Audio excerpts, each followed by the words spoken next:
Have you ever stood up to give a presentation and had that sinking feeling that you just didn't have your A game going? It's a sickening feeling, but it's not always your fault. Let's have ourselves a pocket sized pep talk, and I'll tell you how to test whose fault it really is and just what to do about it.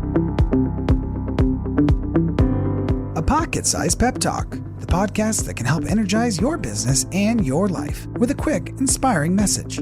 Now, here's your host, Rob Jollis. Audiences come in all shapes, sizes, and moods. Some audiences are loud, some are pensive, and still others are, well, dead. There's nothing quite like the feeling of stepping in front of a room, opening with one of your best stories, analogies, or jokes, and watching it land with a definitive thud of silence. One of the most maddening questions that every presenter at one time or another quietly asks themselves during these moments of silence is that the audience or is it me? It's a helpless feeling because, like it or not, you can be stuck with that audience for anywhere between an hour, which can seem like days, or days, which can seem like weeks. First thing I like to figure out is who's having the off day. One of the best techniques I've ever used is to begin with a humorous video. I do this because we can't always trust our own instincts. Our body and our moods can fool us into believing we're giving 110%, when in fact we may be very well flat.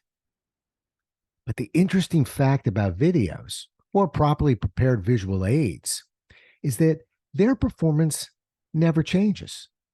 They don't get moody or tired or frustrated. These visual aids perform exactly the same way each and every time. If the crowd lights up, you're on your way. If the crowd remains frozen, you have your work cut out for you. That doesn't mean we throw in the towel. It just means we need to focus on three things. One, don't get angry. Sounds simple enough, but I'll save you the trouble of walking into this trap. When you're strapped to a dead audience, the experience can play tricks on your mind. Logically, it's not really the audience's fault, and yet I've seen speakers, me being one of them, who can get a little curt with an audience that just won't wake up and react.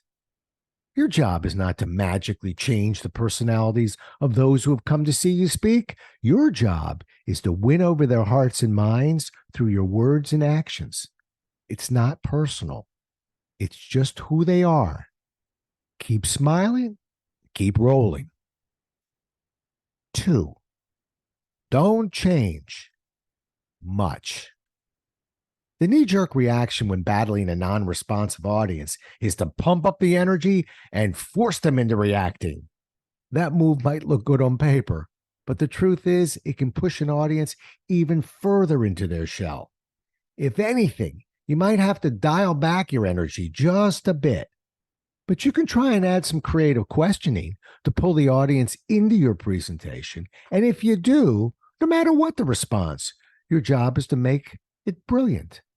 That means staying away from questions that have a right or wrong response and sticking with safer opinion-based questions early on. If you can demonstrate to the audience that you respect them and it's safe to participate, you might be surprised at how far out of their shell they might just venture. 3, don't take it personally. The fact is, there are all kinds of reasons an audience might not have the energy you're looking for. You might be standing in front of an audience that just received some bad corporate news. You might be standing in front of an audience that hasn't slept much. Program deliveries in New Orleans and Las Vegas are famous for this. You might even be standing in front of an audience from a portion of the country, I'm not naming names, but it might rhyme with mid-zest, that culturally just don't show their emotions.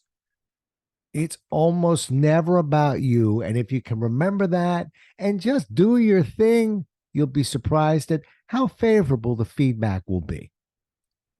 It might be a little unnerving checking the temperature of your audience, but knowledge is power, and following those few reminders, you'll be able to get more out of those low reacting audiences than you think.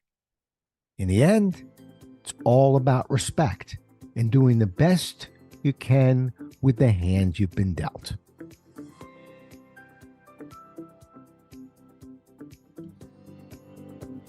Thanks so much for listening. If you enjoyed today's show, please rate and recommend it on iTunes, Outcast, or wherever you get your podcasts. You can also get more information on this show and Rob at jollis.com.